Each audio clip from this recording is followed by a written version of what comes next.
మరి కన్యారాశి. కన్యారాశి వారికి ఈ వారం సానుకూలమైన పరిస్థితులు ఉన్నాయి. ఆరోగ్యరీత్యా కొన్ని జాగ్రత్తలు తీసుకోవాలి. అలాగే భాగస్వామితోటి విభేదాలు రాకుండా చూసుకోవాలి. వ్యయంలో కుజకేతువులు ఉన్నారు. ఒక్కోసారి దూరంగా వెళ్ళవలసిన పరిస్థితి కూడా గోచరిస్తోంది. ఫైనాన్స్ పరంగా ఎంతవరకు సాధ్యమైనంతవరకు దాచడానికి ప్రయత్నం చేయండి. మీరు ఇంట్లో పులిలాగా ఉంటారు, కానీ బయటికి వెళ్ళేసరికి ఏమీ మాట్లాడలేని పరిస్థితి ఉంటుంది.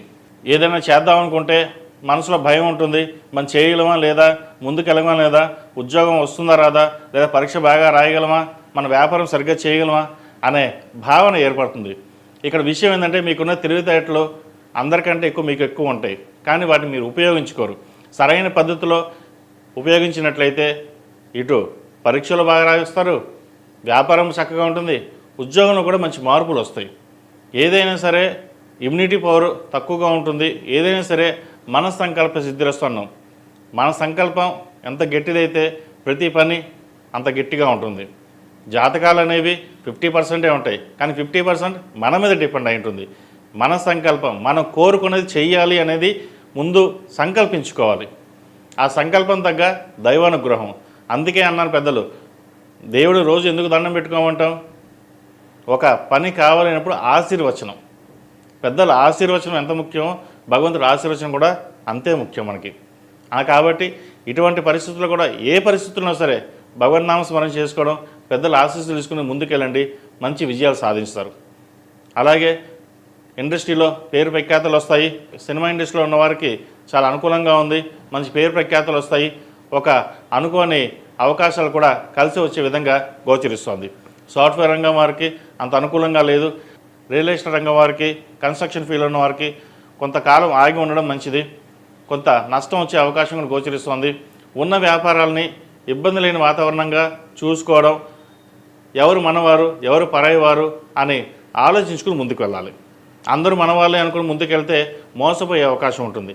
ఇటువంటి విషయ వ్యవహారాల్లో జాగ్రత్తలు తీసుకోండి. దశమంలో గురువు వీరు చక్కగా ఉన్నారు. అయితే సప్తమ శని కూడా వీళ్ళకి బాగున్నా వ్యయంలో కుజకేతువులు సరిగ్గా లేరు. కాబట్టి డబ్బు విషయంలో అలాగే భాగస్వామితో విభేదాలు రాకుండా చూసుకోవాలి.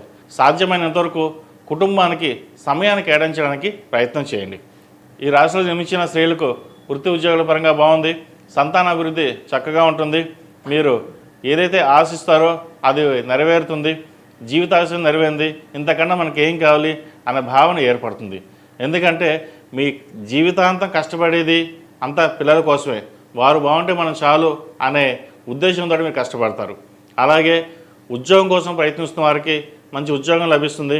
ప్రభుత్వ పరంగా ఎవరైతే ట్రాన్స్ఫర్స్ కోసం లేదా ఉద్యోగం కోసం ప్రయత్నిస్తున్నారో వారు చక్కగా ఉంది. అలాగే రాత పరీక్షలు రాసేవారు కూడా చక్కగా ఉంది. కాబట్టి ఎటువంటి భయాందోళనకు లేకుండా ముందుకు సాగండి, విజయం సిద్ధిస్తుంది. ఈ రాశివారు అఘోర పాశుపత హోమం చేయించడం తప్పనిసరి. అలాగే సుబ్రహ్మణ్య స్వామికి అభిషేకం చేయడం, సుబ్రహ్మణ్య పాశుపత కంకణం కానీ రూపు కానీ ధరించడం చెప్పదగిన సూచన. ఈ రాశిలో జన్మించిన వారికి కలిసి వచ్చే సంఖ్య 7, కలిసి వచ్చే రంగు ఎల్లో. ఏదైనా పని మీద బయటకు వెళ్ళేప్పుడు బుధవారం కానీ శనివారం నాడు కానీ వెళ్ళండి, మంచి ఫలితాలు సంప్రాప్తిస్తాయి. తదుపరి తులారాశి.